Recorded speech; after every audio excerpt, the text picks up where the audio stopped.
Tudo bom, professor? Vou fazer a apresentação aqui em vídeo. Bom, você se lembra que o trabalho que eu escolhi foi sobre o filme O Jogo da Imitação, que conta a história do Alan Turing. Antes de falar um pouco do filme, eu quero explicar o conceito que eu quis relacionar.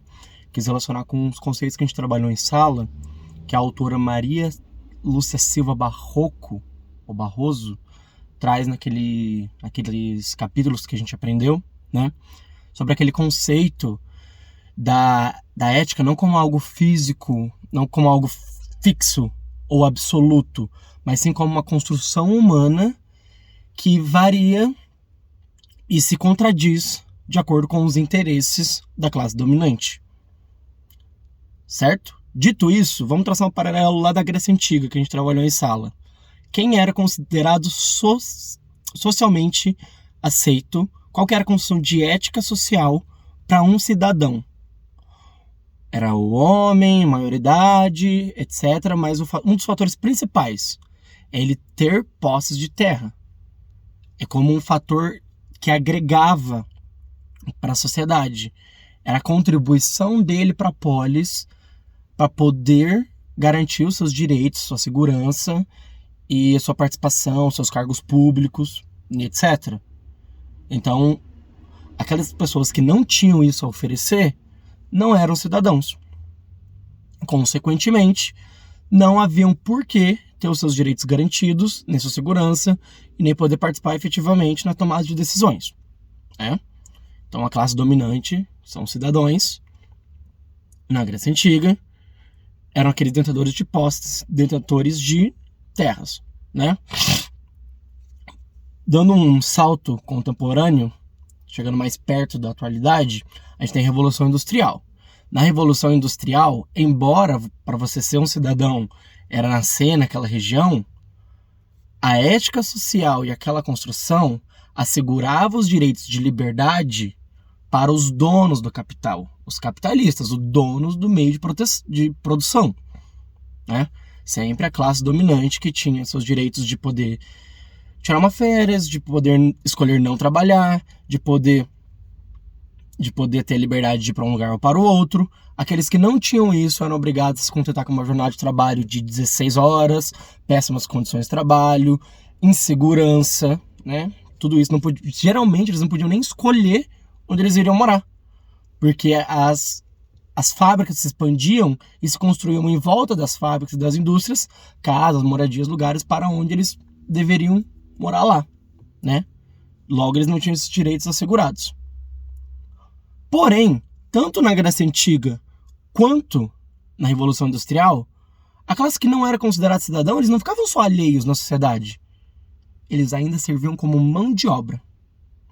Porque o núcleo da ética social, embora ela seja contradicente, talvez, ela ainda tem um núcleo na exploração da mão de obra, na exploração do trabalho dos que não são cidadãos. Entendeu? Agora, onde que eu quero chegar? Eu quero chegar no contexto do filme do Jogo da Imitação.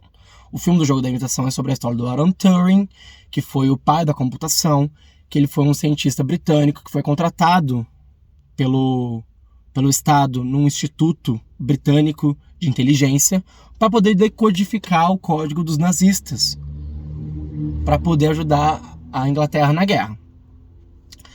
Nesse contexto de guerra, a gente tem um Estado super controlador, que usa esse pretexto de guerra para poder regular as mídias ainda mais, usa esse medo da guerra para poder ter a mão mais pesada nos julgamentos, para ser mais carrasco, né? Para aqueles que são transgressores do que é considerado ético, moral e social para o contexto da época. O que, inclusive, nesses meados dos anos 40, 50, até os anos 60, a gente pode pegar ali um comecinho deles, era considerado crime na Inglaterra, era um crime do Código Penal britânico você ser homossexual. Porque isso, de alguma forma, naquele conceito deles, era o quê? Era um ataque à masculinidade, era um ataque à virilidade, era um ataque aos bons costumes, né? E isso é refletido na história do filme. Porque a história do filme começa com a prisão do Alan Turing. E a gente vai voltando, vendo os acontecimentos dele pela narração dele. Entendeu? Ele tem essa perseguição, ele é caçado, e o filme vai meio que voltando, né? E esse filme, ele mostra bastante esse ato de divergência que a gente viu durante a disciplina, que é como eles se contradizem. Porque o conceito de ética social e moral é que para a pessoa ser um cidadão lá na Inglaterra, ela não podia ser homossexual.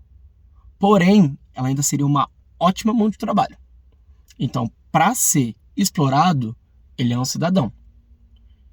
Para ser obrigado a trabalhar no Instituto Britânico, ele é um cidadão. Para sofrer as consequências de estar transgredindo algum ato pré-estabelecido, algum conceito pré-estabelecido, ele é um cidadão. Para sofrer as consequências de uma castração química, ele é considerado um cidadão, né? Então é interessante a forma que o filme faz essa relação. Então, se na Grécia Antiga, mulheres, imigrantes e escravos de guerra não tinham condição, não tinham nenhum direitos assegurados, eles ainda desempenhavam um papel importantíssimo na sustentação da classe dominante. Porque eles eram os dominados. Eles eram a estrutura, eles eram a base. Na Revolução Industrial, os trabalhadores. Até hoje a gente tem essa consequência dessa Revolução Industrial, que é onde nós, classe trabalhadora, somos os alicerces de uma classe burguesa dominante, de um Estado burguês dominante. Não diferente de 1940, 1950, na Inglaterra, na vez do Alan Turing. Na época da Segunda Guerra Mundial, ele ainda assim era explorado, era tratado da forma que ele foi tratado ao longo do filme, que vai te ilustrando isso, né? Ele sofre perseguição, as ideias dele não são levadas a sério, as pessoas duvidam da capacidade dele, ele futuramente sofre castração química e ele não aguenta uma vida disso, ele tira sua própria vida. Então, foi muito interessante ter feito esse trabalho, tentando relacionar esses conceitos aí que a gente viu durante a disciplina com esse filme, que conta uma história incrível, sabe? E, enfim, é isso, professor. Obrigado.